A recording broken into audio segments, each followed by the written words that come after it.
Hello, everyone, and welcome to Grip Lock Foundation Disc Golf Weekly Podcast. I'm Hunter, typically joined by Trevor and Connor, but as you can tell, you might not be able to tell audio-wise. I'm sure you can because I'm talking through my AirPods, but I'm at home. Trevor's on vacation. Connor's in the studio, typically where I would be with him, but my wife got sick this weekend, and my son's sick, and so I'm staying home helping my wife take care of my son while she recovers. And this episode, though, still needed to come out. Too much stuff has happened since the last time we recorded that I couldn't keep pushing it back. So I'm riding solo today to start the new year. Happy New Year, everyone. Hopefully you had a great New Year's Eve and start to the new year. But disc golf's off season has gotten crazy. So the last episode that we actually filmed was December 23rd. It came out on December 26th. So a lot of off-season player movement has happened since then. That's pretty much what I'm going to cover today. Just kind of go over all of that. There's also some pretty crazy rumors that have started since the last filming of Grip Lock. We covered a lot of this on debate night last week, but we haven't had a chance to cover it on Grip Lock. So if you don't listen to debate night, you only listen to Grip Lock, you're going to get all that information here. And I also have compiled everything about the rumor so that you can kind of see where it started and where it's currently at and decide for yourself if it's if there's any truth to it. But first, I'll start off with a new segment for this year, which is the Patreon question of the week. So every week on Patreon, we have this exclusive podcast called Heiser Club Mailbag. Basically, all of our Heiser Club members, that's what we call our Patreon, can put in whatever questions they want. And Trevor, I, Brody, Connor, whoever is there that week does a Q&A, basically answers all these questions. And what we're going to start doing for Grip Lock is pick out one of the best ones to kind of give you a little sneak peek and answer that here live on Grip Lock. So this one actually came from Kent. Said, if you could create your own disc using all different manufacturers, plastic molds, etc., what would you make? So this is a great question. I love thinking through things like this. So basically, in my mind, it's what's my favorite mold that I wish we had a different plastic in. And that's a tough question. And so I don't remember exactly what it said on the mailbag, but first off, just comment down below if you're watching this on YouTube or tweeted us at GripLockPod on Twitter with your answer to this question while I think through this. I think my favorite plastic on the market right now, to be completely honest with you, it's funny enough, it's not in my bag, but it probably will be, is the new Royal Line or Supreme plastic from Dynamic/Latitude. I absolutely love that plastic. The one that's like Star, they have like a baseline, like Supreme Judge came in that baseline plastic. I'm not talking about that one, but the one that like the Rives in, the Grace, the Supreme Escape, I forget what their mid-range is, the Trust maybe, whatever that mid-range is that they came out in. That plastic. That is my favorite plastic on the market right now. So I have to go with that plastic, and I have to pick basically my favorite mold.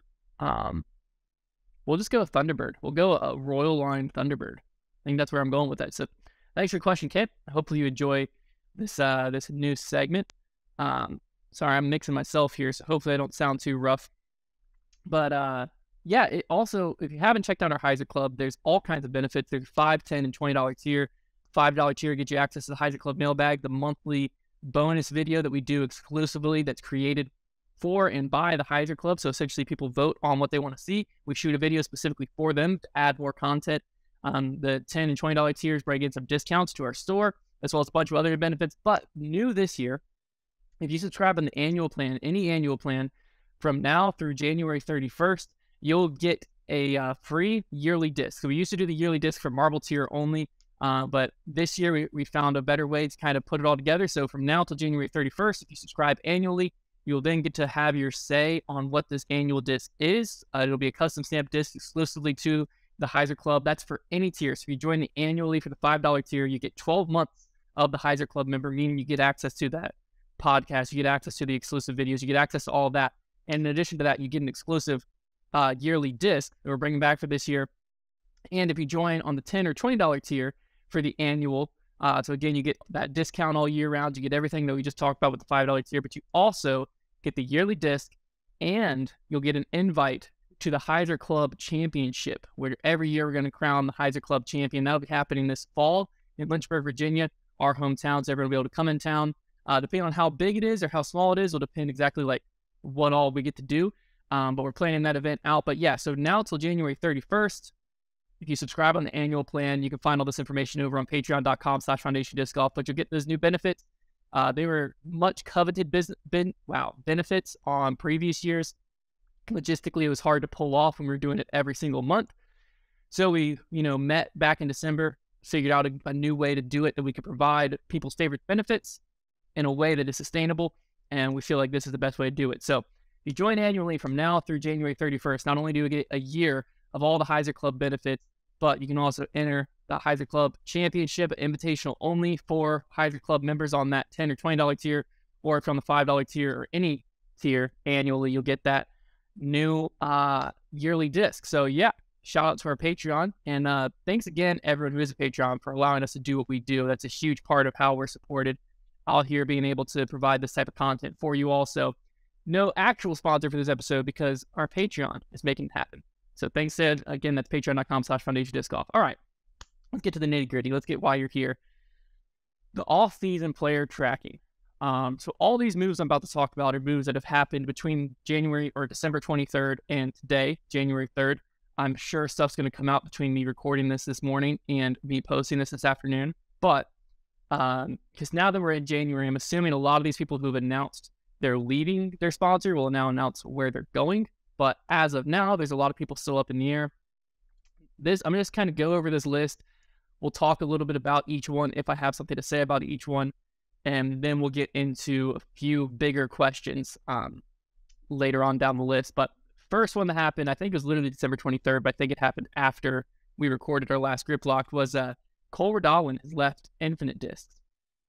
Pretty big name. Well, not a big name yet, but a big potential name. So something to keep your eye on as to where he might end up.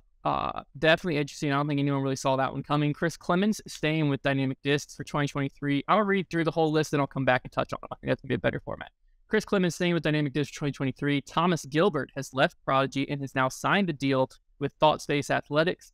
Gavin Babcock has also left Prodigy.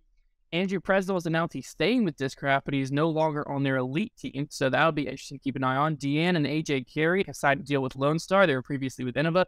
Stacey Ronsley, also previously with Innova, has joined Team Castaplast. Holland Hanley has announced that she's leaving Dynamic Discs, as well as Mason Ford and Valerie Mandujano leaving Dynamic Discs.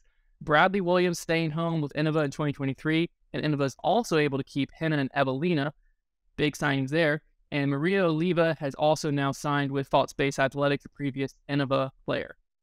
All right, let's walk through this list here. Chris Clemens was a player that I had heard some rumors about moving. Obviously, it turns out those were just rumors. Something important to keep your mind on there, because that was a rumor that was out there, proven not true by him staying with Dynamic Discs for 2023. Thomas Gilbert leaving Prodigy and signing with ThoughtSpace Athletics might not seem like a huge deal, but ThoughtSpace is kind of building themselves a team here. So they've got Thomas Gilbert. They've already had Matt Bell. They now have Maria Oliva. I'm assuming these are all mixed bag deals, mainly because I don't think ThoughtSpace has a full lineup yet. And previously we've seen ThoughtSpace.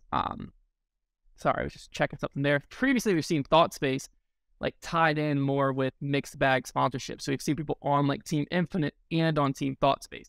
We've seen players who, are with certain companies like MVP do stuff with ThoughtSpace.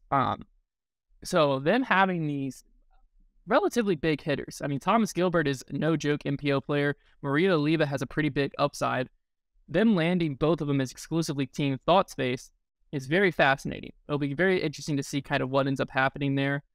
Thomas Gilbert, if you remember back in 2019, I believe it was, signed a pretty big deal with Prodigy. It might have been 2020. Signed a pretty big deal with Prodigy. We never knew the details of it specifically, but we did know he had like access to like a sports psychologist, personal trainer. It was like this first deal of its kind, and he's gone.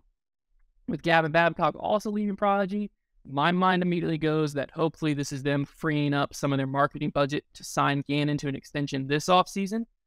We haven't heard any rumblings of that. We haven't heard anything publicly about that. But obviously, Gannon Buhr's contract is through next year's offseason. But with the season he just had, if I was Prodigy, I wouldn't be letting any other companies call him up. I'm sure when he left, when he like won USCGC, that he was getting texts from people anyways. But when you're under contract, yeah, people could buy out, which we'll talk about that rumor in a second. People can buy out players from their contracts and stuff like that. But you got them under contract at least. So if I'm Prodigy, I'm saying, hey, You did such a good job this year.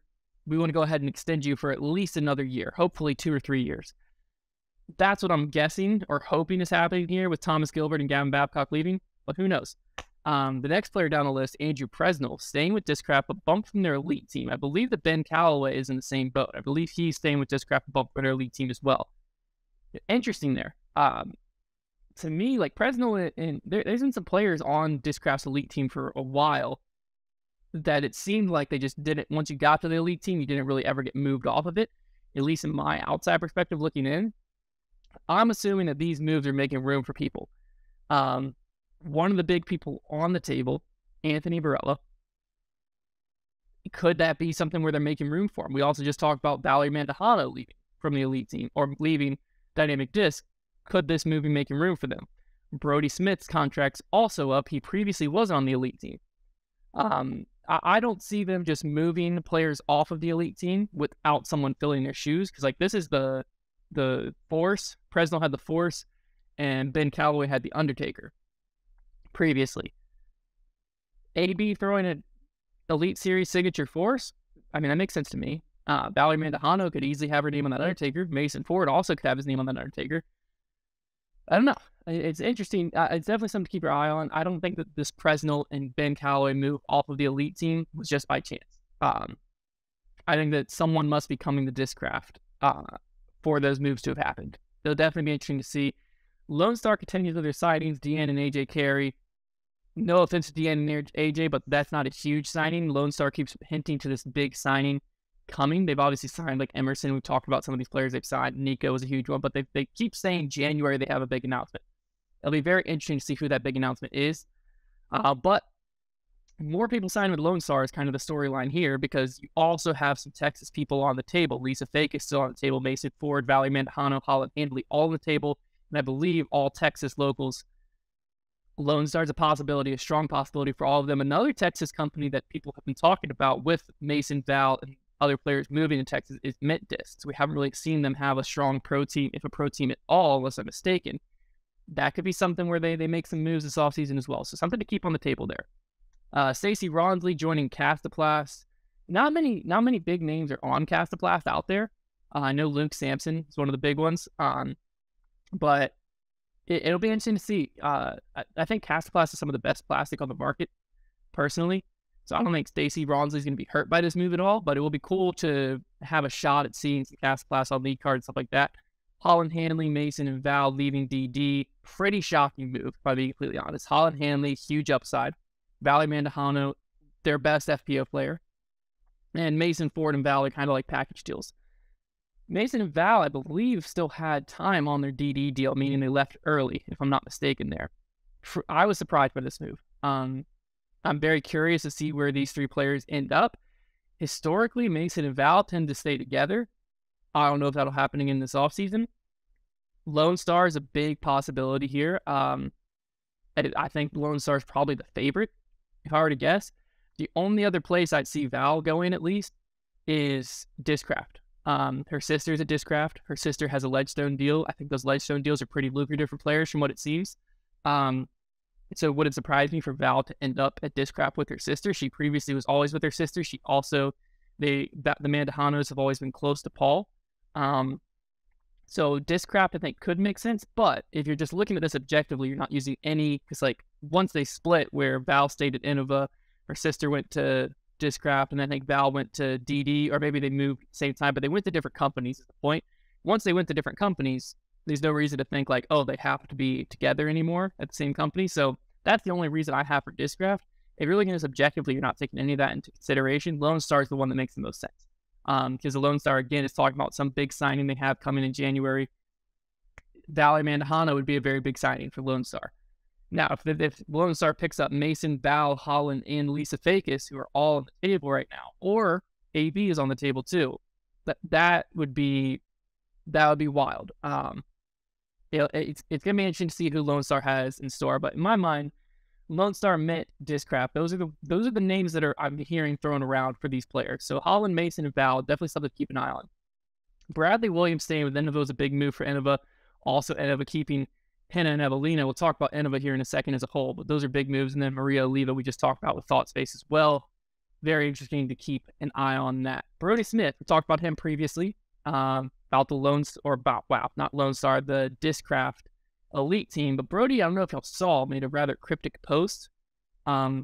He was throwing a disc. You don't really know what it is. It's just a clear disc with some writing on it.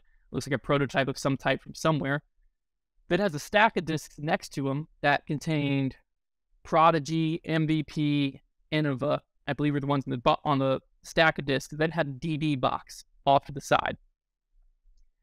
There's a few things swirling around here. One is that Brodie's coming full-time with Foundation as a Foundation professional athlete. The other one is that Brodie is just being Brodie and creating some hype. Now, obviously, I know the answer to this, being one of Brodie's close friends. I'm just providing you with the facts. I'm not going to provide you with any of my feelings. I think both are very possible. The only thing I will say, Discraft did repost Brodie's post to his story. What that means, that's up for you to decide. But I thought it was a funny post, no matter what. No matter what ends up happening with Brodie, he's definitely at least caused some chatter, which if that was his goal, then goal accomplished, Brodie. All right, big story here, I think, was Innova actually hurt this offseason? I'll pull this article up. Ultiworld wrote it. Basically, all it is just covers their Innova's offseason up to this point. Let me pull it up on my phone here. So, just opened my phone. Hopefully, I didn't change my. No, we're still good. All right. So the title of this article from Ultiworld is Innova retains all of its top 10 players and announces 2023 team. So obviously earlier this year, we saw them agree to a 5-year extension with Calvin Heimberg. Now here's their full star team, Innova's highest level of sponsorship. Signed through 2025, Evelina Salonen, Henna Blomroos, Nate Sexton, Garrett Gerthy. Signed through 2024, Greg Barsby, Jeremy Colling, Joel Freeman, Jennifer Allen, Kat Mersch, Owen Scoggins. And signed through 2023, Haley King, Juliana Korver, Philo Brathwaite. Obviously not on this list is Bradley Williams. We also have Emily Beach, Holly Finley, Jessica Weiss, plus the addition of Jona Heinonen. Probably butchered that name, but a Finnish pro is among the best in Europe in 2022. So the question that I'm raising, and again, answer me in the comments here below, was Innova actually hurt this offseason? They lost AB, they've lost Lisa Fakis, they've lost a large laundry list of players over the past several seasons. And every year it's a storyline of what's going on with Innova? Is Innova going under? What's happening? But every year Innova keeps their key players, it seems. It seems like every year Innova, the season starts, and you're like, oh, wow, yeah, Innova's actually kind of still stacked. So was Innova actually hurt this offseason? I mean, potentially with AB. To be honest with you, I think that's the only one. If AB has a great year, then yeah, Innova might have been a little hurt. But will their bottom line be hurt? Only by the growth or slowing of the sport, to be honest with you. They have the players they need.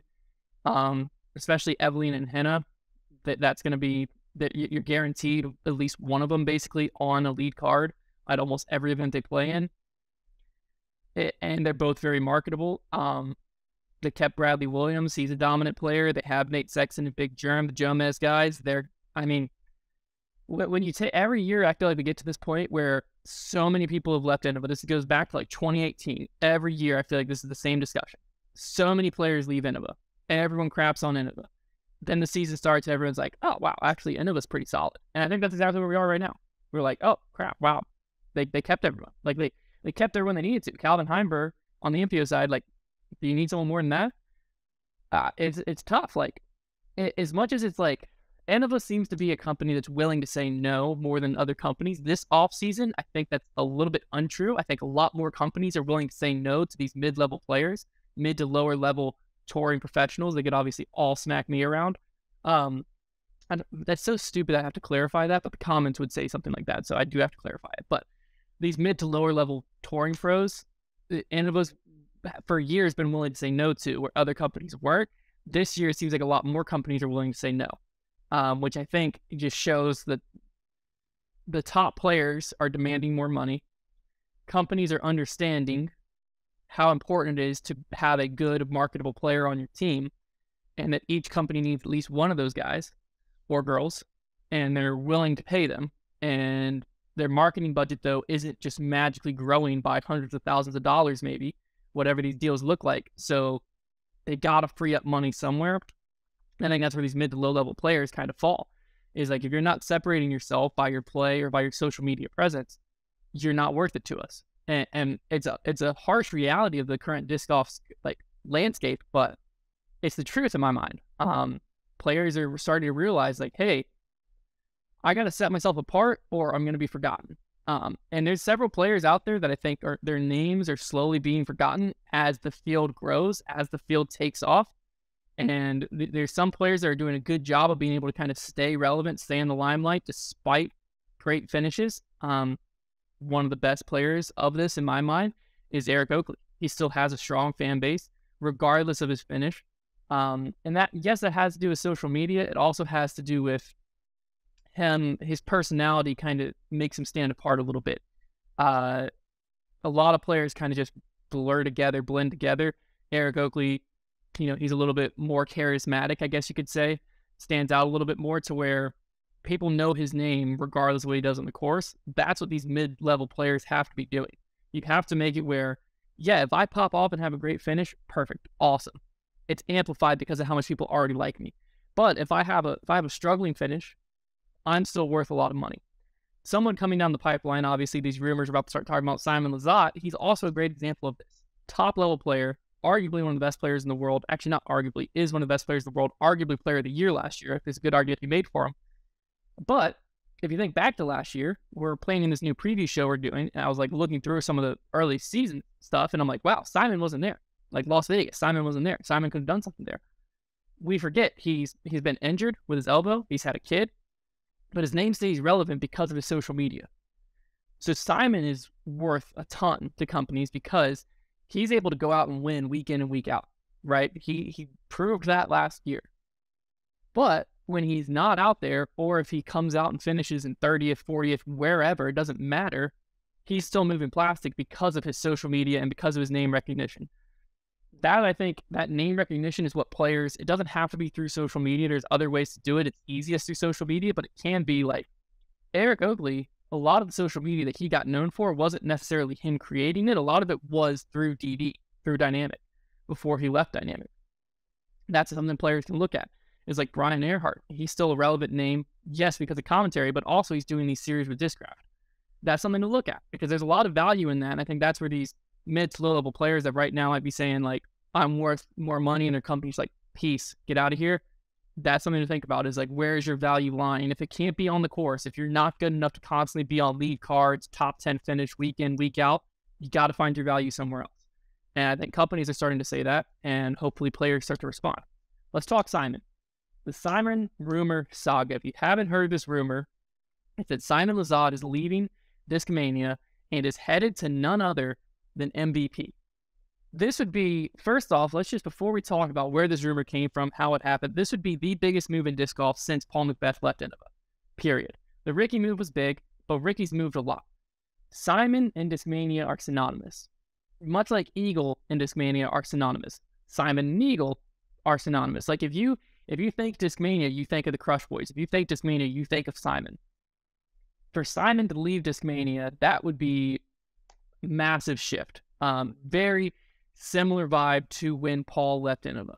If you weren't a part of disc golf when Paul left Innova, you can't. If you were a COVID disc golfer, if Simon leaves, you're about to feel what everyone felt in a lot of ways. Except for maybe Paul was a bigger move because obviously at that time, Innova was like the giant. Everyone threw Innova, and then all of a sudden the face of Innova left and became the face of Discraft, and you all of a sudden saw everyone throwing Discraft. Like, it was a wild phenomenon. It was similar to when Paul signed that Adidas Terex deal, and everyone went from just wearing like Calvin Heimberg running shoes on the course to out of nowhere, everyone and their mom was wearing Adidas Terexes. Like, it was a wild thing of like, that's when you started to understand the value of these players. That Adidas deal is what really hit it for me. Was I bought Adidas shoes as soon as Paul announced this deal, right? This is back in he was still with Innova, so probably 2017, I don't know, somewhere in that range. And you would show up to the course, and out of nowhere, You didn't see them before. People were wearing Saladins, Kings. People were wearing like literally whatever. Heck, I played with some guys who wore golf shoes back then. Then you show up to the course. Universally, everyone's wearing Adidas's. Like, if you weren't wearing an Adidas shoe, it was like, oh, this dude's not in the know. It was basically that. Those were the two options. That's when you realize the power of these players, right? Then Paul leaves Innova, and then you really realize the power of these players, because now everyone that's throwing Innova all of a sudden is a Buzz fan. All of a sudden loves the Undertaker. The Zone's in everyone's bag, which the Zone was already popular, the Buzz was already popular. But then you start seeing people throw Big Z Roaches. Then Big Z Lunas like took off as soon as they hit the market. It was a wild phenomenon. This is the modern version of that phenomenon. If Simon leaves Discmania and actually goes to MVP, he has, in my opinion, 2 to 3 times the pull of James Conrad winning Worlds. Realistically, Simon Lizotte going to MVP, like MVP is going to become one of the big guys if this happens. They're already up there, especially as a retailer. They move very easily. You don't have to push MVP. I can't imagine if Simon actually goes to MVP, how much MVP will move. It'll be insane. But let's walk through how this rumor even started. It is a rumor, so keep that in mind. But there's a lot to make it a believable rumor. So it all started, for me at least, the first time I noticed this was on Reddit. There is a thread, and on this thread, the Chris Clemens verified Reddit account said one of the quote-unquote big boys will be moving this offseason, and then said something along the lines of, like, you wouldn't believe me if I told you who it was. That was enough to pique my interest, right? I'm like, okay, what the heck? So I scroll down, and there's a few people on Reddit claiming with 100% certainty that Simon Lizotte's going to MVP, responding to Chris Clemens. One of these people I click on, and this dude's like begging his house to people. He's saying, like, I promise you this is true. I know people at MVP. This is true. Simon's going to MVP. Completely random person on Reddit. So this person isn't someone that I know is connected like Chris Clemens. Chris Clemens saying one of the big boys is moving this offseason. This is post Anthony Barella. So he's referring to someone else. So if it's not Simon, someone's moving, or Chris Clemens is lying. But Chris Clemens says someone's moving. So that was a fact in my mind. All these people on Reddit saying it's Simon to MVP, that's the rumor. Now, this rumor picked up steam. Some could argue it's because I tweeted about it, maybe. But more random people, especially what I tweeted about it, started coming out of the woodworks confirming this thing. Again, like 100% confirming to me. I don't know who these people are. I don't know their ties, so that's why this is still a rumor. But they're telling me, telling other people in comment sections, it's a done deal. Fascinating. Still very rumor-esque. Trevor, out of the blue, I don't even get a text from the guy. Typically, if I get something from a source, Trevor's the first person I tell. Trevor goes straight to Twitter and tweets that some source he has told him that a top 6 MPO and a top 6 FPO player are on the move this offseason. First off, first initial reaction for me is I'm hurt because I don't have this source. Trevor didn't tell me anything. Second thing is I start questioning him hard. I'm like, who is this source? I won't reveal his sources. I ask him, like, what else does he know? He claims up one tree and down another that what he tweeted is what he knows. So then I have to obviously ask, well, what does top 6 mean? Because there's a lot of world rankings out there. There's a lot of different ways to call some player top 6, and that is important. He says that from his source that the guy alluded to it not really being like a world ranking, but like something else. So to me, if we're not talking world rankings, we're saying top 6, we got to be talking Pro Tour standings. Now, top 6 is a weird number, right? Because why would you call something top 6 unless you're referring to the player in 6? Like top 5 makes way more sense if you're referring to someone top 5. So you either throw everyone off the trail, or it's because you're referring to a player in 6. If you look at the Pro Tour standings, player in 6, Simon Lizotte. Again, could it be just to throw everyone off the trail? Absolutely.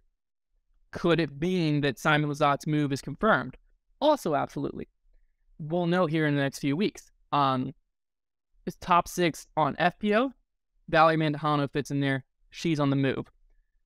So, to me, that somewhat confirms Trevor's source. Like a top 6 FPO player. This was said before Valerie had announced. Valerie Mandujano now on the move. That kind of confirms that to me, which makes me be like, okay, a top 6 MPO player, regardless of what list you look at, if a top 6 MPO player is on the move, it's going to be a massive story.